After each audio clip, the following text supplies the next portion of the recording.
molar volume. So molar volume is a concept which is related to the density of particular what we can say solution.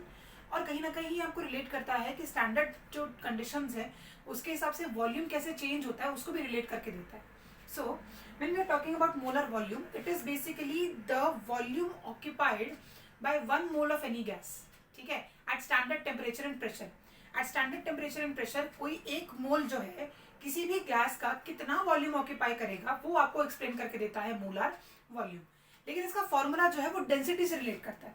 अब देखो molar volume का formula है molecular mass, जिसको मैं यहाँ पर लिख देती हूँ, इसको मैं लिखती हूँ molar mass divided by density of that particular liquid.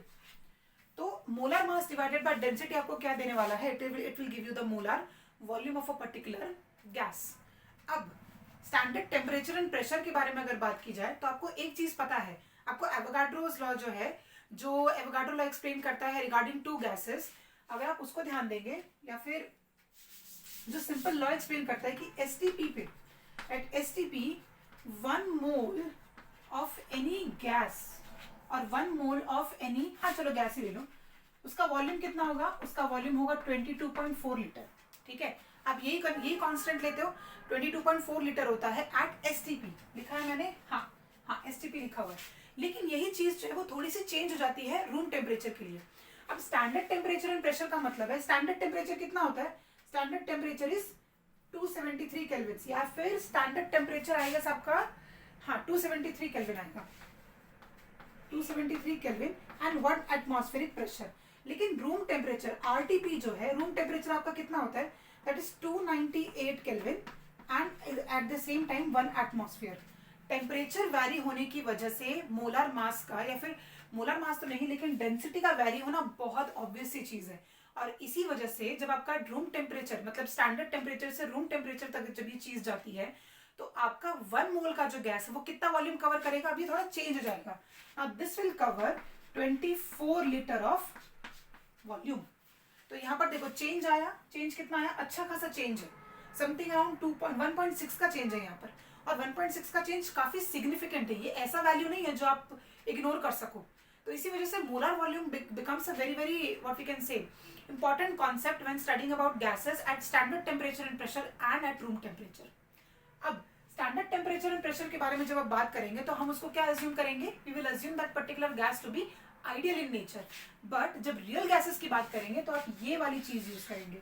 इसी वजह से कुछ जब आप कैलकुलेशंस करते हो ना तो आप नोटिस करते हो कि नहीं, फिर बच्चे आते हैं then they are like ma'am इसमें 24 लीटर क्यों यूज किया हुआ है, 22.4 होता है स्टैंडर्ड.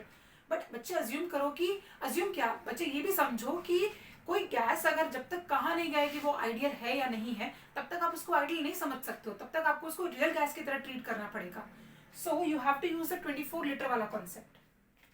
अब अगर इसके अलावा बात की जाए तो ये हो गया फॉर्मूला एंड इसका ऐसा यूनिट बता देती हूँ.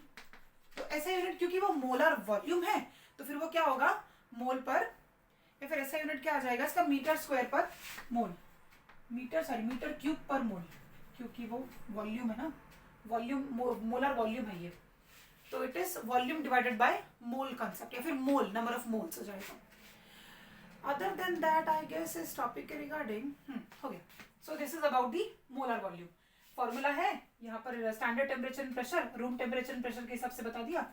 सॉलिड्स के लिए ये सब चीजें जो है वो एक्सरे क्रिस्टलोग्राफी से पता की जा सकती है. अगर आपको किसी सॉलिड का मोलर वॉल्यूम पता करना है तो उसके लिए एक्सरे क्रिस्टलोग्राफी यूज की जाएगी. उसके लिए आप लोग फॉर्मूले से कैलकुलेट नहीं कर पाएंगे. ऐसा क्यों? क्योंकि सॉलिड क्रिस्टल्स जो होते हैं ना they are very definite in nature और उसके लिए बहुत ज्यादा ही प्रिसाइज कंडीशंस की जरूरत पड़ती है. आपको ये यूज करने के लिए उसको मेल्ट करना पड़ेगा. मेल्ट करने की वजह से बहुत सारी प्रॉपर्टीज क्या पता लूज हो जाए. इस लॉस को बचाने के लिए सॉलिड्स का जनरली क्या होता है? एक्सरे क्रिस्टलोग्राफी से ही क्वांटिटी पता की जाती है एंड देन फर्दर कैलकुलेशंस की जाती है. सो this is everything about the molar volume.